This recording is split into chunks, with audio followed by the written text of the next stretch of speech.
تخيل معايا كده إنك عايش في عالم كله متراقب. كل حركة ليك متسجلة، كل عملية شراء، كل رسالة، حتى صحتك وحاجات زي حسابك البنكي أو تحركاتك بالجي بي اس كله متسجل. كل البيانات دي بتتجمع وبتتحلل علشان يعرفوا ممكن تعمل إيه بكرة قبل ما أنت حتى تقرر. والموضوع ما بيقفش هنا، الجهة دي تقدر تحدد مصيرك، مين يعيش ومين يموت بكبسة زرار واحدة. والصدمة إن ده مش فيلم خيال علمي، ده الواقع في 2026. واللي ورا كل ده أخطر شركة تكنولوجيا في العالم. قبل ما نكمل، لو لسه جديد اعمل سبسكرايب وفعل الجرس علشان توصلك كل الفيديوهات أول بأول. بعد أحداث 11 سبتمبر، أمريكا والعالم كله دخلوا حالة هستيريا، وأجهزة المخابرات زي ال CIA وال FBI اكتشفوا إن عندهم كنز من المعلومات ممكن يمنع الحوادث قبل ما تحصل. بس المشكلة إن المعلومات كانت متبعترة في كل حتة، ورق هنا، إيميل هناك، مكالمات وتقارير وشهادات، واللي يقدر يربط كل ده ببعضه كان هيعمل فرق كبير. وهنا دخل بيتر على الخط، وهو واحد من مؤسسين باي بال. وقتها باي بال كانوا شغالين على نظام يكشف عمليات الاحتيال وسرقة البطاقات، وكان بيعتمد على تحليل كميات هائلة من البيانات واكتشاف الأنماط الغريبة فيها. بيتر سأل نفسه، لو التكنولوجيا دي تقدر تكتشف نصاب بياخد $1000، ليه ما نستخدمهاش علشان نلاقي إرهابي بيخطط لخطف طيارة؟ وفي سنة 2003 أسس شركة بالتنير، وأول مستثمر دخل كان شركة استثمار تابعة للمخابرات الأمريكية. من أول يوم بالتنير كانت في حضن المخابرات علشان تبقى العين اللي هتشوف كل حاجة.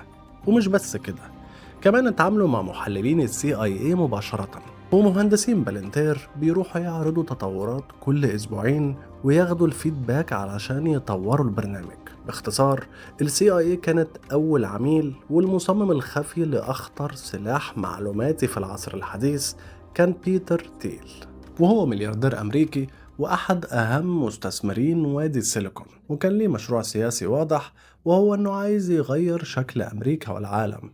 سنة 2009 قال إنه مش شايف الحرية والديمقراطية متوافقين، والبديل هو حكم الأغنياء وأصحاب النفوذ زيهم، والشركات والتكنولوجيا هي اللي هتقود العالم بعيد عن دوشة الانتخابات وآراء الناس. وعلشان يوصل لهدفه استخدم سلاحين، الفلوس والتكنولوجيا، وبقى واحد من أكبر الممولين لليمين الأمريكي، وأول دعم لترامب من وادي السيليكون سنة 2016. وبعدين بقى الراعي الرسمي لجي دي فانز اللي بقى نائب الرئيس الأمريكي، واستثمر في أغلب الشركات الناشئة اللي ممكن تفيده بأي طريقة.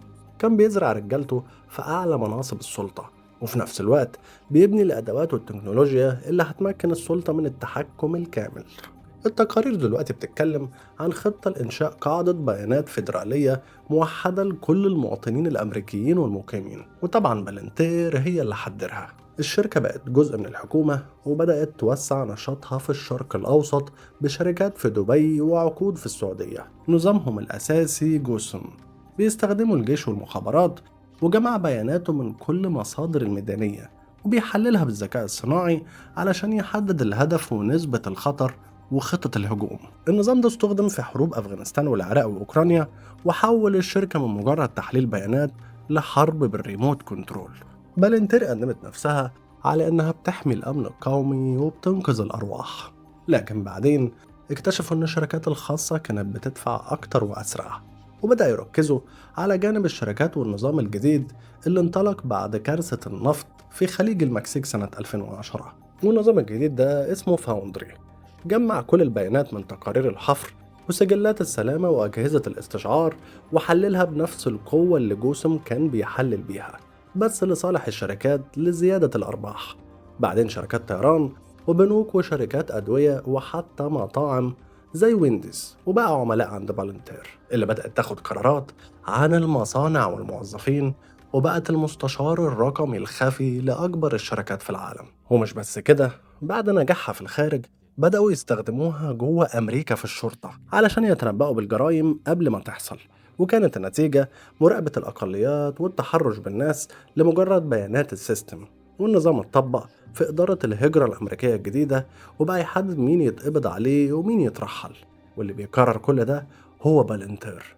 وكمان لعبت دور كبير في الحرب على غزة، وجيش الاحتلال كان من أوائل العملاء الدوليين، واستخدموا نظام ذكاء اصطناعي اسمه لافندر بيحلل بيانات سكان القطاع وبيصنفهم حسب احتمالية النشاط العسكري. وفي الأسابيع الأولى من العدوان حدد النظام حوالي 37 ألف فلسطيني كمقاتلين مشتبه فيهم، والنتيجة كانت إبادة شبه كاملة لعائلات بس بناء على تحليل البيانات. ولما المدير اتواجه بالأسئلة عن قتل مدنيين رد إن أغلبهم إرهابيين، ووصف المتظاهرين الأجانب المؤيدين لفلسطين بأنهم عدوى في المجتمع. وده بيأكد إن بالنتير هو العقل الرقمي اللي بيدير عمليات القتل.